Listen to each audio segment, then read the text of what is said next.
রক্তের আপন ছোট ভাই, তার ঘরে এক প্লেট ভালো খাবার যায় না, আপনি কিসের মুসলমান? কোন দিক দিয়ে জান্নাতে যাবেন? আল্লাহ রাসূল বলেছেন হুমা জান্নাতুকা ওয়া নারুকা, তোমার পিতামাতাই তোমার বেহেশত, তোমার পিতামাতাই তোমার দোজখ। পিতামাতা খুশি, আরশের মালিক আল্লাহ খুশি। পিতামাতা বেজার, আরশের মালিক আল্লাহ বেজার। কথা বলেন ঠিক কি? যেই সন্তান রাগান্বিত হয়ে ঝগড়া কইরা মা বাবাকে বাড়ি থেকে আলাদা করে দেয়, বাড়ি থেকে তাড়ায় দেয়, বৃদ্ধাশ্রমে পাঠাইয়া দেয়, যেই সন্তান মা বাবাকে বৃদ্ধাশ্রমে পাঠাইয়া দিয়েছে, ওই সন্তান নিজের ভাগ্য থেকে জান্নাতকে তাড়িয়ে দিয়েছে। কথা বলে ঠিক কি? পিতামাতার মনে কষ্ট দেওয়া যাবে। কোন কোন যুবক আছো মা বাবার মনে কষ্ট দিবা না, পিতামাতার খেদমত করে তাদের মুখে হাসি ফুটে তাদের দোয়া নিয়ে জান্নাত অর্জন করতে চাও, দুই হাত তুলে আল্লাহকে দেখা। আল্লাহ আমাদের সবাইকে পিতামাতার খেদমতকারী সন্তান হিসেবে কবুল করুন। জেলে বলুন আমিন। আর একটু জোরে বলুন আমিন। হাত নামান। এ যুবক, শ্বশুর বাড়ির দেয়া পালসার ডিসকভার পায়ে পাগল হয়ে যায়, শ্বশুরের সামান্য যৌতুকের একটা মোটরসাইকেল পাইলে পাগল হয়ে যায়, শাশুড়ির দরজা ব্রেক করে ডাক দিয়ে বলে আম্মা। শাশুড়ি কয় ছোটবেলায় মাদ্রাসা করেছে, গুণনা সব মুখস্থ, কথা বলে। শ্বশুরক ডাক দেয় আব্বা কেমন আছেন, আব্বা কি খেয়েছি। শ্বশুর কয় মারাত্মক জামাই পেয়েছে, আব্বা কইতে কইতে মুখের ফেনা তুলে ফেলে দেয়। ছোটবেলায় মাদ্রাসায় পড়েছিল, কলকলার সব হরফ মুখস্থ। বিয়ের পরে সামান্য যৌতুকের মোটরসাইকেল পায় শ্বশুর শাশুড়ি হয়ে যায় আব্বা আম্মা, আর মা বাবা হয়ে যায় বুড়া বুড়ি। তোর কপাল দাঁতের গুড়ি, মরার পরে ফেরেশতারা বাইরে ফুটে করবে ভুরি, জাহান্নামে হবে তোর বসত বাড়ি।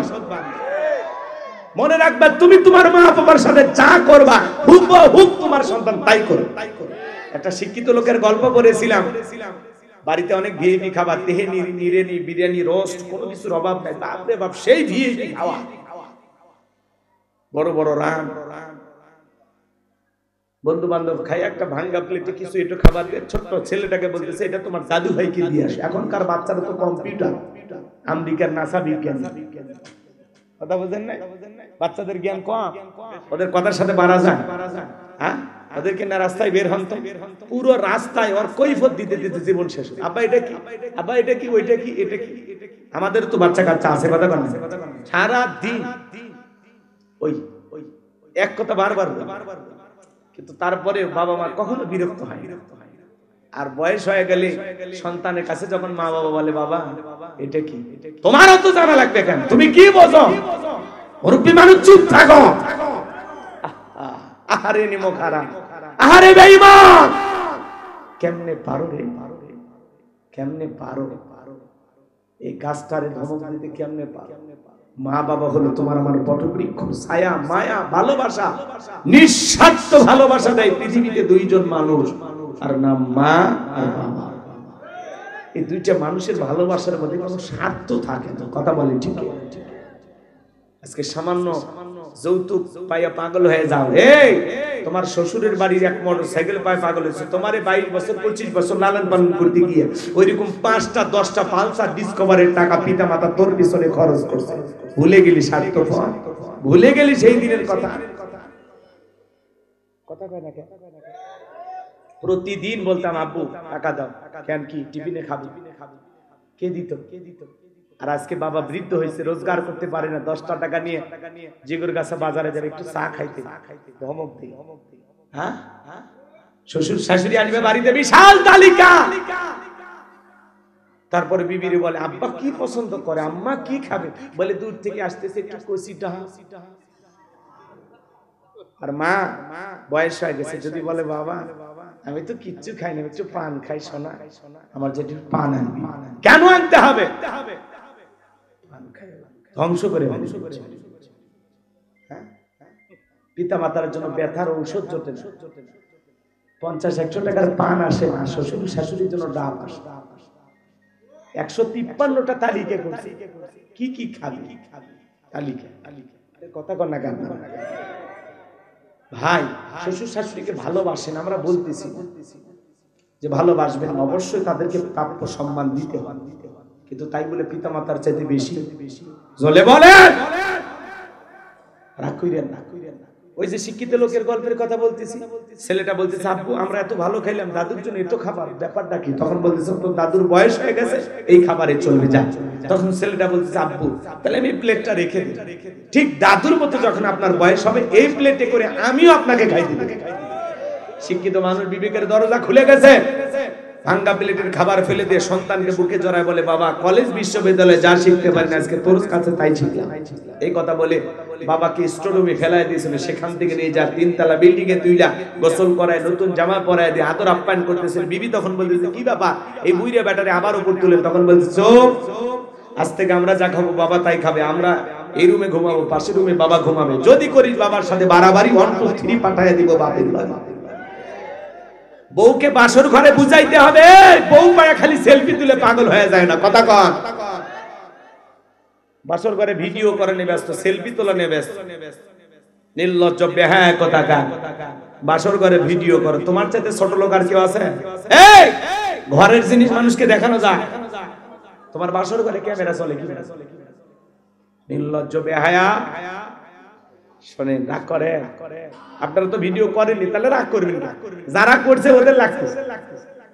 আপনারা কেউ ভিডিও করছেন? তাহলে এদিকে শোন, রাগ করে। আমার ভাইয়েরা মন খারাপ করবেন না, আমি যে কথা বলতে চাচ্ছিলাম গভীর মনোযোগ দিয়ে শুনবেন। বাসর ঘরে বিবির সামনে ওয়াজ করবেন।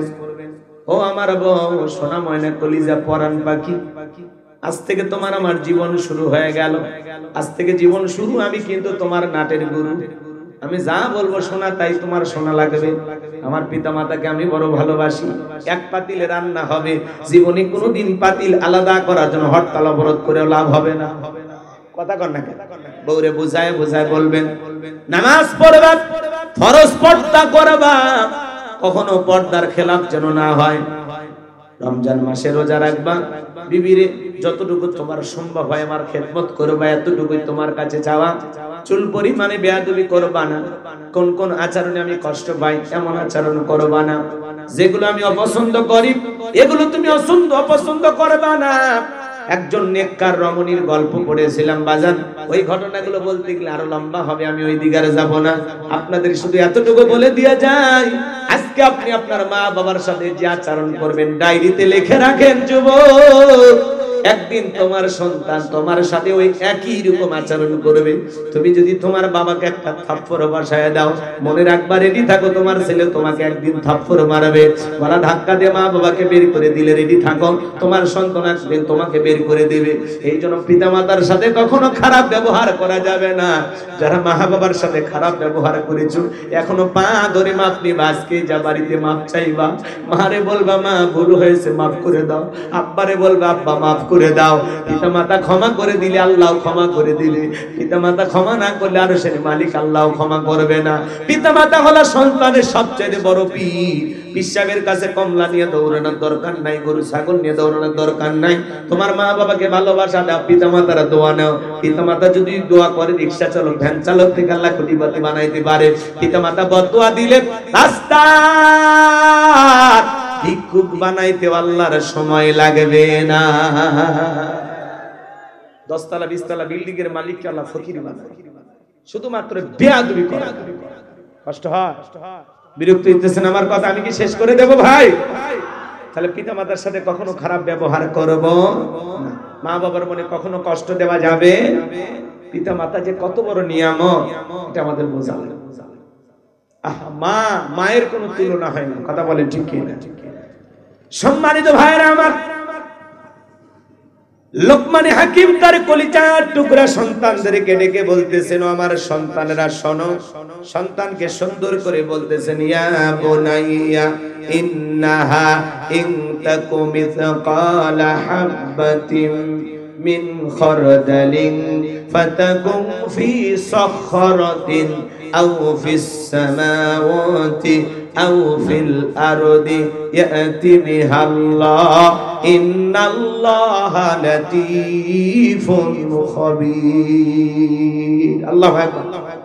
এই মায়ের কথা মনে আছে? ছেলেটা কোদাল তুলে আছে, কথা কয় না কেন? ওই যে আংটির কথা মনে আছে? ভুলে গেছে। লোকমানে হাকিমের সন্তানের কথা মনে আছে? ওয়াজ বাকি আছে, 3টা ওটা বসে করেন কে? ধৈর্য নিয়ে বসেন, আমি আসি তো, যশোরেই থাকবো, ফজর পর্যন্ত ওয়াজ করলে সমস্যা নেই। হ্যাঁ, কাল দিনে আছে রাজবাড়ি, তাহলে আমি থাকবো না? তো যাবো না, আমার তারা নাই, কিন্তু আপনারা চলে গেলে আমি দোয়া করব। একটু কয়েকটা মিনিট আমারে দেন। খারাপ লাগে? খারাপ লাগে? লোকমানে হাকিম তার ছেলেকে বলতেছে, বাবা ইয়া বুনাইয়া, হে আমার সন্তান, তুমি যদি সরিষার দানার পরিমাণও কোনো কিছু করো, সেটা যদি শিলাগর্ভী হয়, আকাশে হয়, কিংবা মাটির নিচে হয়, আল্লাহ কিন্তু এটাও তোমার আমলনামায় হাজির করবে। আল্লাহ সূক্ষ্মদর্শী, আল্লাহ সব বিষয়ের খবর রাখেন। কথা বলে ঠিক কিনা? তাহলে গোপন প্রকাশের সব খবর কার কাছে? ছেলেকে বুঝাইতেছে, বাবা গোপনে প্রকাশ্যে কোথাও কোনো কাজ করো না। ভালোটা করলেও আল্লাহ লিখবে, মন্দটা করলেও লিখবে। তোমরা যুবক কি মনে করো জঙ্গল প্রেম করা জন্য মঙ্গল? জঙ্গলে কেউ না দেখলে একজন দেখে, তিনি কি? এই জোরে বলেন, 14 ফেব্রুয়ারিতে পিতামাতার চোখকে ফাঁকি দিয়ে আগামী কালকে যদি ফুল নিয়ে তোমরা ঘোরো, কি মনে হয় আল্লাহ দেখবে না? কথা বলেন না কেন? 5 টাকা ফকিরকে ভিক্ষা দেয় না।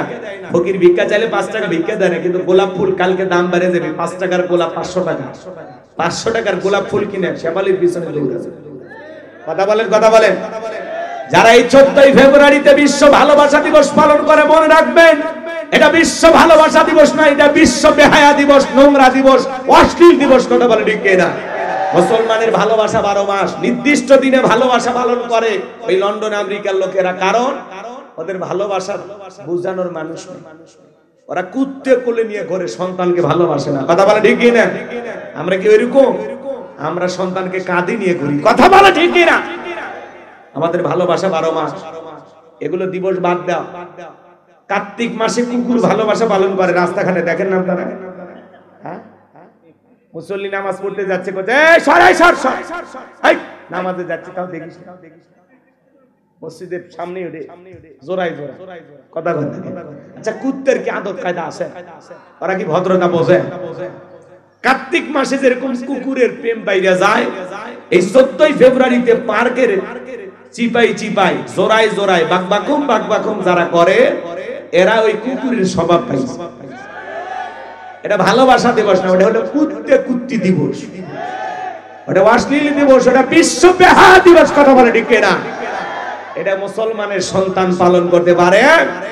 অভিভাবক যারা আছেন, আগামী কালকে আপনার ছেলে যেন বাড়ি থেকে বের না হয়, আপনার যুবতী মেয়েটা যেন ঘর থেকে বের না হয়। কথা বলে ঠিক না? তাছাড়া আপনার ছেলে মেয়ে বাহিরে যা গুনাহ করবে, বিকাশ হইয়া পার্সেন্টেজ আপনার ভাগেও জমা হবে। রেডি থাকেন। সময় বিরক্ত হইছে? কিসের ভালোবাসা দিবস? কিসের ভালোবাসা দিবস? ভালো, হ্যাঁ 10 টাকার একটা গোলাপ ফুল নিয়ে যায়, বাবা